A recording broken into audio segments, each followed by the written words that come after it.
ইয়াসিনের 33 নম্বর আয়াত তেলাওয়াত করেছি। সূরা ইয়াসিন কোরআনের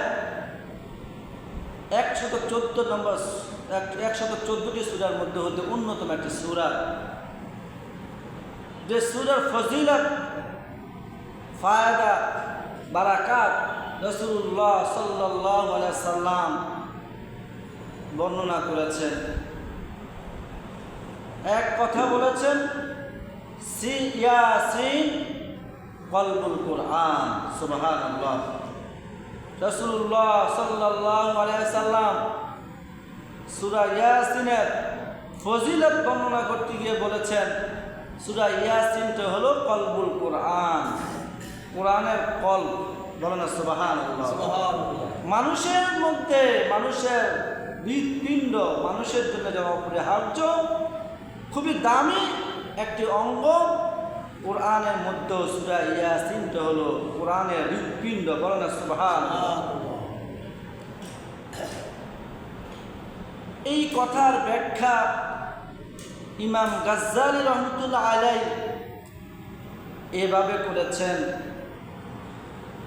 ইমাম গাজ্জালী রহমতুল্লাহ আলাইহি বলেন, সূরা ইয়াসিন কুরআনুল কারীমের কলব এভাবেও হতে পারে। আল্লাহ রাব্বুল আলামিন সূরা ইয়াসিনের শুরু থেকে নিয়ে শেষ পর্যন্ত আল্লাহ রাব্বুল আলামিন যে বিষয়টাকে বুঝাইতে চাইছেন সেটা হলো পরকাল, হাসর নাসর সম্পর্কে আল্লাহ পাক বান্দাদেরকে বুঝাইতে চাইছেন। বলেন সুবহানাল্লাহ। সূরা ইয়াসিনের মধ্যে আল্লাহ পাক কি বুঝাইতে চাইছে? আখিরাত সম্পর্কে, হাসর নাসর সম্পর্কে, পরকাল সম্পর্কে আল্লাহ তার বান্দাদেরকে বুঝাইতে চাইছেন। এই জন্য ইমাম গাজ্জালী রহমতুল্লাহ আলাইহি বলেন, পরকালের বিশ্বাস, পরকালের আকীদা ঈমানের অন্যতম একটি অংশ। ঈমানের অন্যতম একটি অংশ হলো পরকালের বিশ্বাস। পরকালের বিশ্বাস আমল বিশুদ্ধ হওয়ার দলিল। সুবহানাল্লাহ। যার পরকালে বিশ্বাস নেই তার আমলের বিশুদ্ধতা নেই। যে পরকালকে মানে না, পরকালকে বিশ্বাস করে না, আল্লাহর দরবারে তার আমলও কবুল হয় না। তাহলে পরকালের বিশ্বাস, ঈমান, আমল বিশুদ্ধ হওয়ার দলিল, আমল কবুল হওয়ার দলিল। পাশাপাশি ইমাম গাজ্জালী রহমতুল্লাহ আলাইহি বলেন, পরকালের ভয়, পরকালের ভয় মানুষকে আমলের প্রতি উদ্বুদ্ধ করে। সুবহানাল্লাহ। পরকালের ভয় মানুষকে পাপাচার থেকে, অন্যায় অপরাধ থেকে বিরত রাখে। যেই ভয়টা মানুষকে এত আমলের প্রতি উদ্বুদ্ধ করতে পারে না, পাপাচার থেকে বিরত রাখতে পারে না, যেই পরিমাণ আখিরাতের ভয়, মৃত্যুর ভয়, হিসাব নিকাশের ভয় মানুষকে যেভাবে আমলের প্রতি উদ্বুদ্ধ। অতএব দেহের সুস্থতা যেমনিভাবে হৃৎপিণ্ডের উপরে, মনের উপরে নির্ভরশীল, যার মন ভালো তার দেহ ভালো। বলেন সুবহানাল্লাহ। যার মন ভালো তার দেহ ভালো, আর যার মন ভালো না, তার দেহ ভালো নয়, তার আমল আখলাকও ভালো নয়। এই জন্য ইমাম গাজ্জালী রহমতুল্লাহ আলাইহি বলেন, পরকালের বিশ্বাস যার ভিতরে আছে, পরকালের ভয় যার ভিতরে আছে, তার ঈমান শুদ্ধ। সুবহানাল্লাহ। পরকালের ভয়, পরকালের বিশ্বাস যার অটুট, শতভাগ তার ঈমান ও শতভাগ কামের পরিপূর্ণ। বলেন না সুবহানাল্লাহ। এই জন্যই ইমাম গাজ্জালী বলেন, এই জন্য রাসূলুল্লাহ সাল্লাল্লাহু আলাইহি সাল্লাম সূরা ইয়াসিনটাকে কলবুল কোরআন বলেছেন। হৃৎপিণ্ড, পুরা কোরআনের হৃৎপিণ্ড হলো সূরা ইয়াসিন। সুবহানাল্লাহ। শুধু তাই নয়, সূরা ইয়াসিন এমন একটা বরকতময় সূরা, রাসূলুল্লাহ সাল্লাল্লাহু আলাইহি সাল্লাম বলেছেন, এই সূরা ইয়াসিন যারা তেলাওয়াত করবে করবে, বেশি বেশি পাঠ করবে, এই সূরা ইয়াসিনের সুপারিশে কাল কিয়ামতের ময়দানে অনেক আল্লাহর বান্দা মাফ পেয়ে যাবে। বলেন সুবহানাল্লাহ। শুধু তাই নয়, সূরা ইয়াসিন এর অপর নাম হলো সূরাতুল মুদাফিয়া। কি নাম বলেন তো? সূরা মুদাফিয়া। মুদাফিয়া এটা সূরা ইয়াসিনের অপর একটি নাম। মুদাফিয়া অর্থ হলো প্রতিরোধকারী। সুবহানাল্লাহ। মুদাফিয়া অর্থ কি? প্রতিরোধকারী। আল্লাহর যে বান্দা সকাল বিকাল সূরা ইয়াসিন তেলাওয়াত করবে, রাসূলুল্লাহ সাল্লাল্লাহু আলাইহি ওয়াসাল্লাম বলেন, এই সূরা ইয়াসিন তার পাঠকারীকে সকাল থেকে সন্ধ্যা পর্যন্ত যাবতীয় বিপদ আপদ বালা মুসিবত থেকে প্রতিরোধ করবে।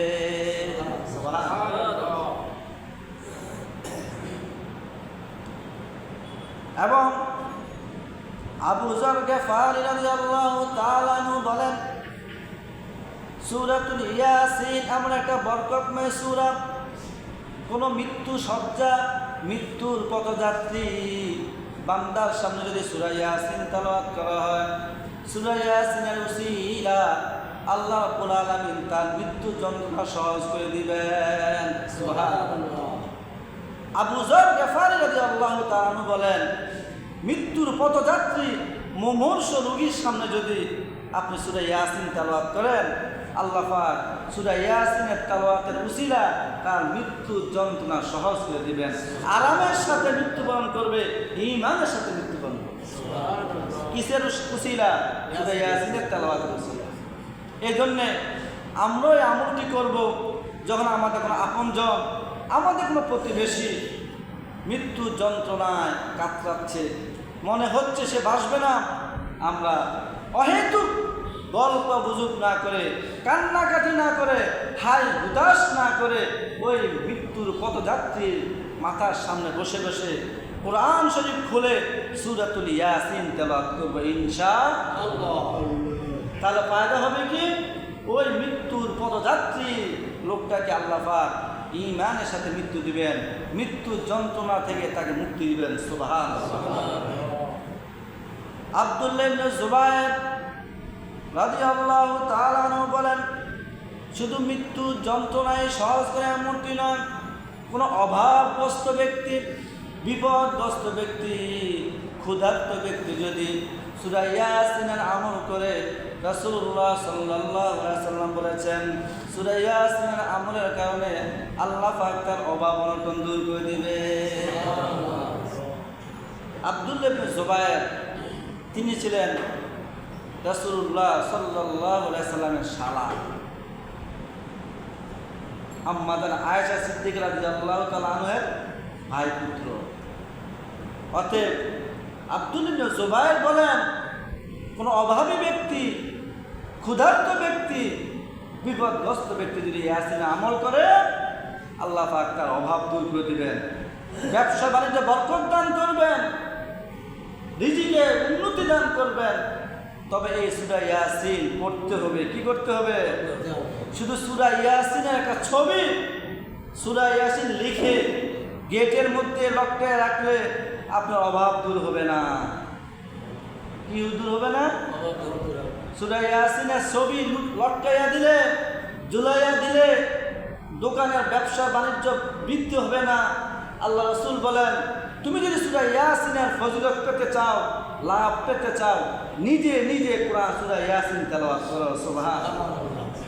আমরা দেখতে পাই দোকানের সামনে সূরা ইয়াসিন লটকানো, ব্যবসা প্রতিষ্ঠানে সূরা ইয়াসিন লটকানো, ঘরের দরজায় সূরা ইয়াসিন লটকানো, কিন্তু ওই ঘরের বাসিন্দা, ওই দোকানের মালিক, ওই দোকানের কর্মচারী কেউ কোরআন শরীফ পড়তেও জানে না। তাহলে এই লটকানোতে, এই ঝুলানোতে ইয়াসিনের ফায়দা পাওয়া যাবে না। সূরা ইয়াসিনের ফজিলত, সূরা ইয়াসিনের মর্তবা, সূরা ইয়াসিন থেকে লাভ পেতে হলে আমাকে নিজে কোরআন পড়তে হবে, কোরআন বুঝতে হবে, কোরআনের উপর আমল করতে হবে। আল্লাহ পাক আমাদের সকলকে কোরআন পড়ার, কোরআন বুঝার তৌফিক দান করবেন। আমিন। ইয়াহইয়া ইবনে কাসির রহমতুল্লাহ আলাইহি বলেন, আল্লাহর কোনো বান্দা যদি সকালবেলা সূরা ইয়াসিন পাঠ করে, আল্লাহ পাকের পক্ষ থেকে ফেরেশতারা সন্ধ্যা পর্যন্ত আল্লাহর ওই বান্দাকে হেফাজতে রাখেন। এবং সন্ধ্যাবেলা যদি সূরা ইয়াসিন তেলাওয়াত করে, সন্ধ্যা থেকে নিয়ে সকাল পর্যন্ত আল্লাহ পাকের পক্ষ থেকে ফেরেশতারা ওই বান্দাকে হেফাজতে রাখেন। সুবহানাল্লাহ। কোনো বিপদ আপদ বালা মুসিবত তাকে আক্রান্ত করতে পারবে না। আল্লাহ পাকের কুদরতিভাবে আল্লাহ পাক সূরা ইয়াসিন তেলাওয়াত করার কারণে ওই বান্দাকে হেফাজত করবেন। আল্লাহ পাক আমাদের সকলকে সূরা ইয়াসিন দৈনিক পড়ার তৌফিক দান করে, বলেন আমিন। শুধু সূরা ইয়াসিন নয়, কোরআন পড়ার তৌফিক দান করুক। প্রতিদিন দৈনিক এক পারা নয় আধা পারা, এক পৃষ্ঠা হলো কোরআন তেলাওয়াত করার তৌফিক দান করুক। আল্লাহ রাব্বুল আলামিন সূরা ইয়াসিনের প্রথমে বলেছেন, ইয়াসিন ওয়াল কুরআনিল হাকীম। ইয়াসিন কেউ কেউ বলেছেন ইয়াসিন এটা আল্লাহর নাম। কোন মুফাসসিরিনে কেরাম বলেন ইয়াসিন হলো নবীজির নাম। আবার কোন মুফাসসিরিনে কেরাম বলেন ইয়াসিন হলো ইথিওপিয়া দেশের আঞ্চলিক ভাষা। বলেন না সুবহানাল্লাহ। ইথিওপিয়া আছে না, আবিসিনিয়া, যা আফ্রিকা মহাদেশে অবস্থিত, যে দেশের নাগরিক ছিলেন বেলাল হাবশী রাদিয়াল্লাহু তাআলা আনহু। বেলাল হাবশী রাদিয়াল্লাহু তাআলা আনহুর বাড়ি কোথায় ছিল? ইথিওপিয়া, বর্তমানে ইথিওপিয়া, যেটা আগের নাম ছিল হাবশা, আবিসিনিয়া। সে আবিসিনিয়ার বাসিন্দা ছিলেন বেলাল হাবশী রাদিয়াল্লাহু তাআলা আনহু। যে কেউ কেউ বলেছেন ইয়াসিন হলো ওই ইথিওপিয়া দেশের আঞ্চলিক ভাষা। বলেন সুবহানাল্লাহ। যাই হোক, আল্লাহ অর্থ হলো কি, সেই ইথিওপিয়ার ভাষার আর অর্থ হলো মানুষ। কি মানুষ? আল্লাহ আমরা যেটাই বলো, আল্লাহ পাক বলেন ইয়াসিন ওয়াল কুরআনিল হাকীম। প্রজ্ঞাময় কোরআনের শপথ। আল্লাহ পাক শপথ করেছেন কাকে নিয়ে? কাকে নিয়ে? কোরআনকে নিয়ে আল্লাহ পাক শপথ করেছেন। আমরাও তো যখন কোনো কঠিন বড় কোনো বিপদ বা কোনো বিষয়কে বিশ্বস্ততার অভাব থাকে, তখন আমরাও কোরআনকে নিয়ে শপথ করি, করি কিনা? মানে কি? বোঝানোর জন্যে যে আমি কোরআন নিয়ে শপথ করার পরে যে কথাটা বলবো ওই কথাটা শতভাগ সত্য, শতভাগ সত্য। এই গুরুত্ব, এই তাকিদ দেওয়ার জন্যে আল্লাহ রাব্বুল আলামিন আমরা কোরআন নিয়ে শপথ করি। ঠিক তেমনিভাবে আল্লাহ রাব্বুল আলামিন তো শপথ করার কোনো প্রয়োজন নেই। আছে? আল্লাহ পাকের কসম করার কোনো দরকার আছে? আল্লাহ পাক কুরআনুল কারীমে বলেছেন, ওমান আসদাকু মিনাল্লাহি কিলা। কথার দিক থেকে আমার থেকে সত্যবাদী কে? আমি যেটা বলি সেটাই করি, আমি যেটা বলি সেটাই হয়। বলেন সুবহানাল্লাহ। অতএব আমার কথা সত্যায়নের জন্য কসমের প্রয়োজন নেই। তারপরও এ দুনিয়ার মানুষ, তোমরা যেহেতু কসমটাকে প্রাধান্য দাও, তোমরা যেহেতু কসমটাকে মূল্যায়ন করো, এই জন্য আমি আল্লাহ তোমাদের মতো তোমাদের সামাজিকতা রক্ষার্থে কোরআন নিয়ে শপথ করে বলছি, ইন্নাকা লামিনাল মুরসালিন। নিশ্চয়ই নবী আপনি একজন রাসূল। সুবহানাল্লাহ। কসম করে কি বললেন? ইন্নাকা, নিশ্চয়ই আপনি লামিনাল মুরসালিন, রাসূলদের অন্তর্ভুক্ত। আপনি একজন রাসূল। আপনি সাধারণ কোনো মানুষ নয়, মক্কার কোনো সাধারণ ব্যক্তির ছেলে নয়। আপনি হলেন সাইয়্যিদুল মুরসালিন, রাহমাতুল লিল আলামিন, শাফিউল মুজনিবিন, মুহাম্মদ রাসূলুল্লাহ সাল্লাল্লাহু আলাইহি সাল্লাম। অতএব মক্কার মানুষ আপনাকে রাসূল বলুক বা না বলুক, নবী বলুক আর না বলুক, আপনাকে গালি দেখ বা না দেখ, আপনি হলেন একজন রাসূল। সুবহানাল্লাহ। এটা আমি আল্লাহ বলছি, আমি আল্লাহ। শুধু রাসূল এমনটি নয়, আলা সিরাতিন মুস্তাকিম।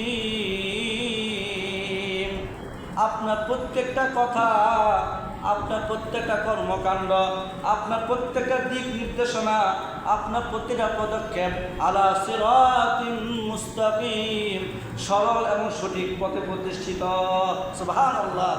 আপনি যেটা যে পথের দিশারি পথ নির্দেশ মানুষকে করবেন, আপনি যে বক্তব্য দিবেন, আপনি যে পথের দিকে মানুষকে আহ্বান করবেন, এটা শতভাগ সিরাতুল মুস্তাকিমের উপর প্রতিষ্ঠিত, প্রত্যেকটা সঠিক নির্ভুল, বলেন সুবহানাল্লাহ। এবং আপনি যে বক্তব্য দিচ্ছেন, আপনি যে কোরআনের বাণী মানুষকে শোনাচ্ছেন, ওই কোরআনটা আপনার বানানো নয়, আপনার বাপ দাদার বানানো নয়, আপনার নিজের লেখা নয়।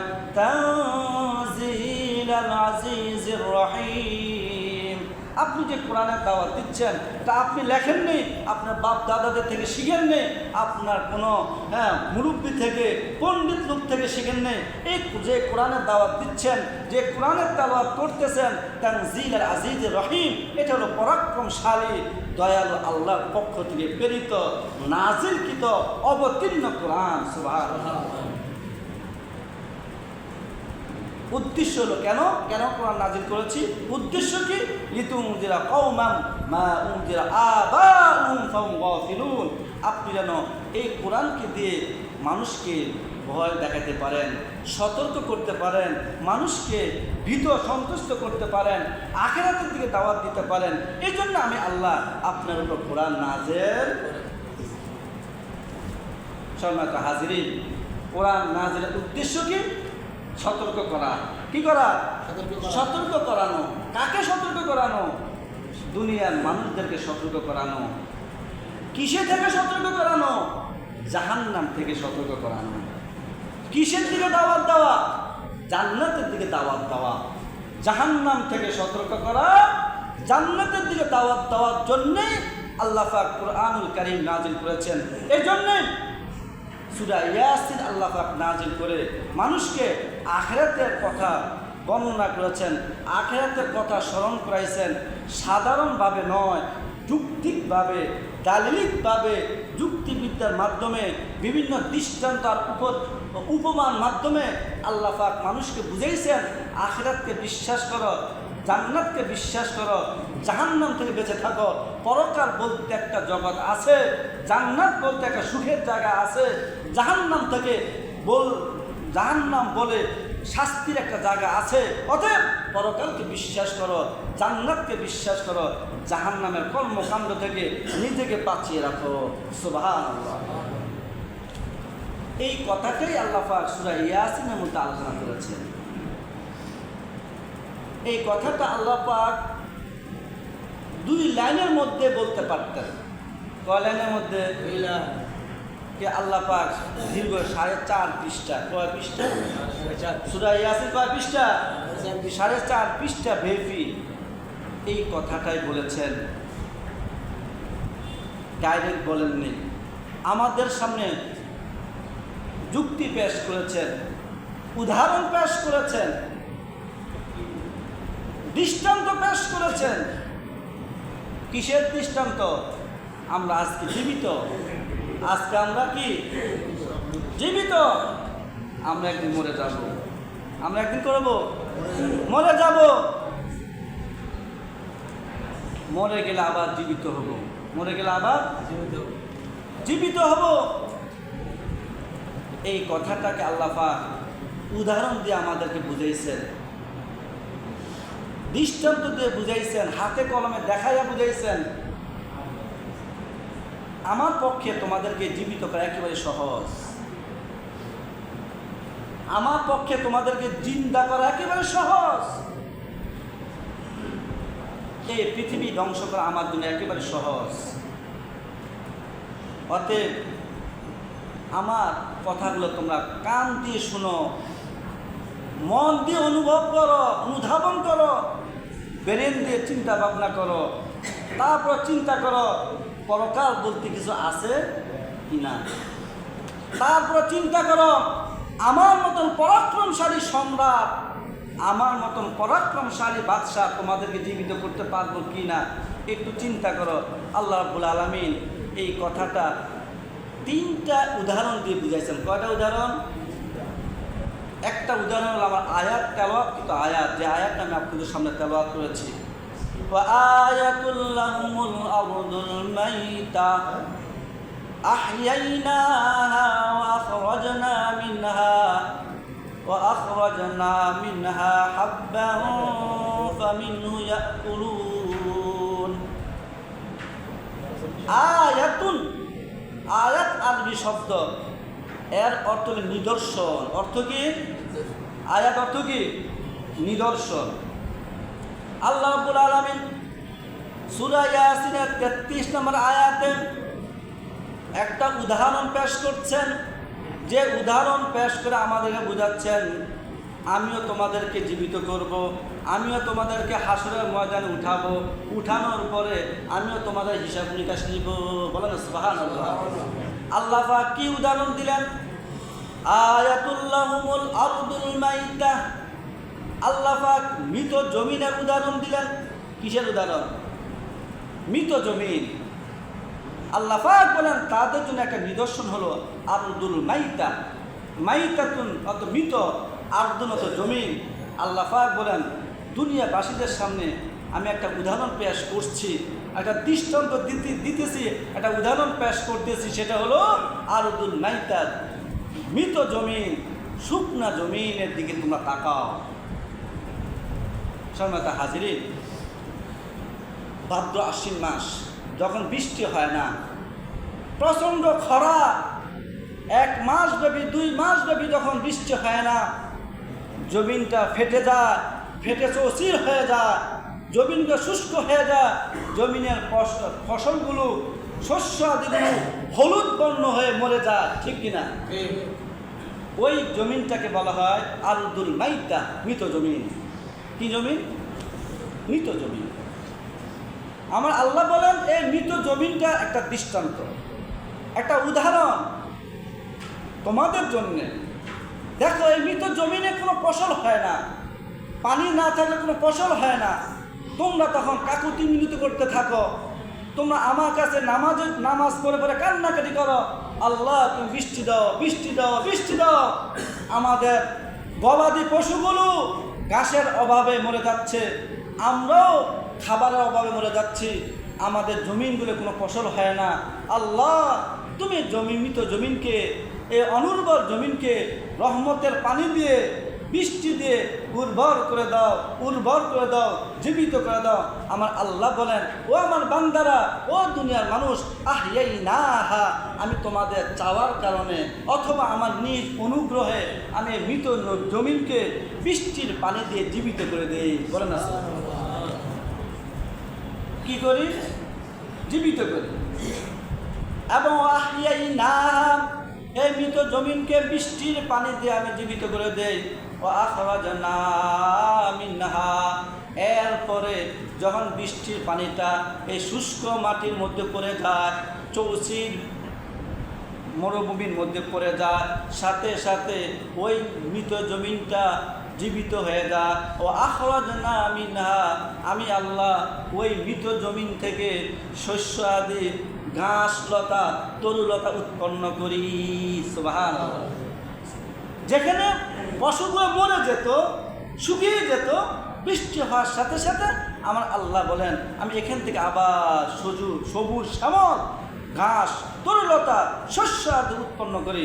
ফামিনহু ইয়াকুলুন, এরপরে থেকে তোমরা ওইখান থেকে যে তরুলতা হয়, শস্য হয়, শাক সবজি হয়, ফলমূল গাছ হয়, সেখান থেকে ইয়াকুলুন, তোমরা ভক্ষণ করো, ঠিক কিনা? আমার আল্লাহ তারপরে ওয়াজাআলনা ফিহা জান্নাতিন মিন নাখিলিন ওয়া আনাব, শুধু আমি শস্য আদি উৎপন্ন করি এমন নয়, ওই জমিনের মধ্যে আমি আল্লাহ আঙ্গুরের বাগান উৎপন্ন করে, খেজুরের বাগান উৎপন্ন করে, আম গাছে আমের ফলন ফলায় এবং কলা গাছে কলার ফলন ফলায়, লিচু গাছে লিচুর ফলন ফলায়, জাম গাছে জামের ফলন ফলায়। বলে না সুবহানাল্লাহ। ওয়াফাজ্জারনা ফিহা মিনাল উয়ুন, এবং এই বৃষ্টির মাধ্যমে আমি নদী নালাগুলা ভরপুর করে দেই। সুবহানাল্লাহ।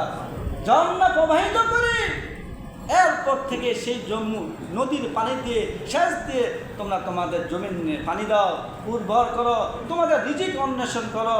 এরপরে লিয়াকুলু মিন সামারিহি, এর ফল থেকে তো ভক্ষণ করো।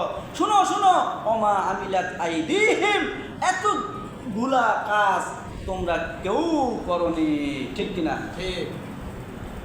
ওমা আমিলাত আইদিহিম, আল্লাহ পাক বলেন এই যে বৃষ্টি দেওয়া, পানি দেওয়া, জমিন থেকে ফসল উৎপাদন করা, বিভিন্ন ফলমূলের গাছ উৎপন্ন করা, এগুলো কোনোটাই ওমা আমিলাত আইদিহিম, কোনোটাই তোমরা করনি।